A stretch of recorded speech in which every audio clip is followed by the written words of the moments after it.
مسلمان ہے ایک یوں کر کے نماز پڑھ رہا ہے اور سینے پہ ہاتھ باندھے کھڑا ہے، اور مسلمان ہے اور ایک یوں کانوں کو ہاتھ لگا کے ناف کے نیچے ہاتھ باندھ کے کھڑا ہے۔ مسلمان ہے ایک یوں کر رہا ہے اور ہاتھ بھی نہیں باندھتا، ایسے ہاتھ چھوڑ کے کھڑا ہے، ہاتھ چھوڑ کے کھڑا ہے، اور ان تینوں کا نبی ایک ہے، تینوں ایک نبی کے کلمہ پڑھتے ہیں، حضرت محمد صلی اللہ علیہ وسلم۔ کس کو پاگل بنایا جا رہا ہے؟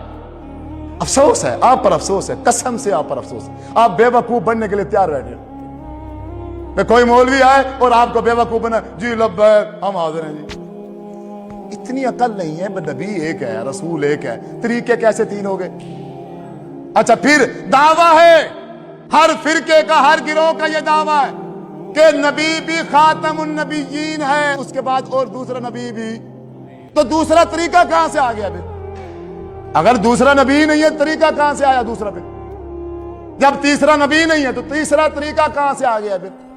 نبی ایک ہے اور اسی پر مہر لگا دی گئی ہے کہ آپ کے بعد اب کوئی نبی نہیں ہے۔ جو طریقہ نماز کا، روزے کا، حج کا اللہ کے رسول آج سے 1450 سال سکھا کے گئے ہیں، وہی طریقہ رہے گا یا بدل جائے گا بعد میں؟ نبی بدلے گا تو طریقہ بدلے گا، یا بغیر نبی کے طریقہ بدل گیا ہے اور آپ بدلا کے کھڑے ہو؟ یہ اتنی سی بات سمجھ نہیں آتی؟ کبھی بھی آپ میں سے میرے کسی بزرگ نے، نوجوان نے اس بات کی ریسرچ نہیں کی، اس بات کی طرف سوچا نہیں ہے، اس بات کو چیک ہی نہیں کیا۔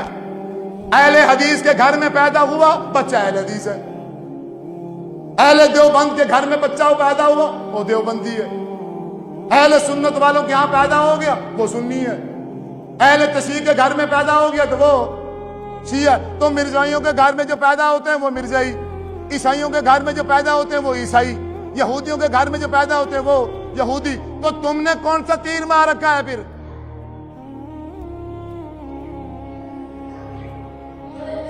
یہ عقل کس لیے ہے؟ اللہ تعالیٰ نے شعور دیا ہے، دماغ دیا ہے، کس کے لیے؟ دماغ اور شعور دینے کے ساتھ ساتھ آسمان سے کتاب بھی اتار کے بھیج دی ہے۔ آخر نبی حضرت محمد صلی اللہ علیہ وسلم کو بھی مبعوث فرما دیا ہے۔ ہٹ جاؤ ان مولویوں کے پیچھے سے، ہٹ جاؤ۔ زندگی کے آخری لمحے تک میں یہ بات کروں گا، کوئی جان کی پرواہ نہیں ہے، اس دل میں ایمان ہے بس۔ اب ایمان اور جان کوئی برابری نہیں ہے، ایمان کو زندہ رکھیں گے انشاءاللہ میرے رب نے چاہا۔ کوئی پسند کرے نہ کرے، کوئی بلائے یا نہ بلائے، روزی روٹی کا مالک کون ہے؟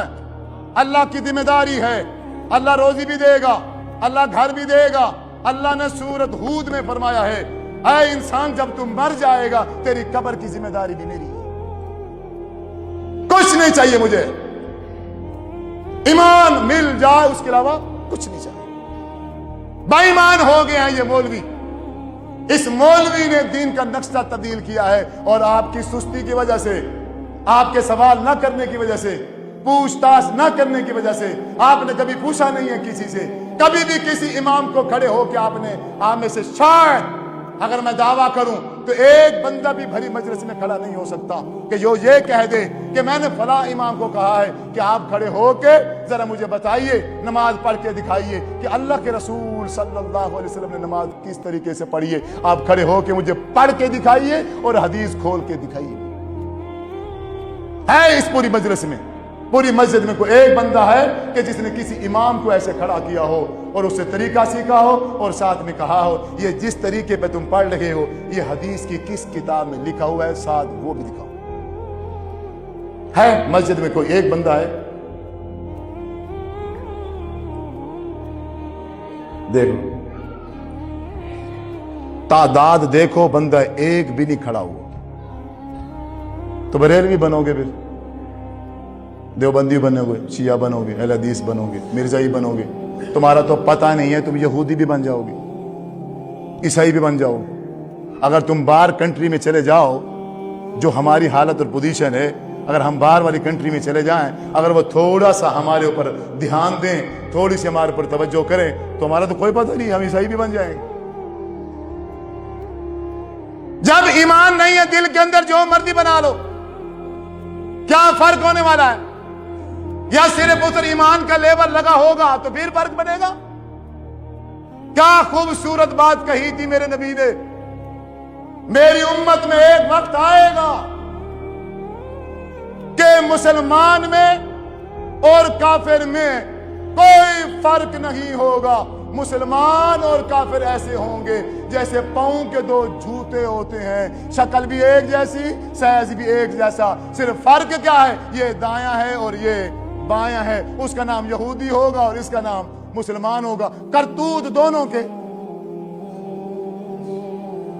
نہ ایمان ادھر ہے نہ ایمان ادھر۔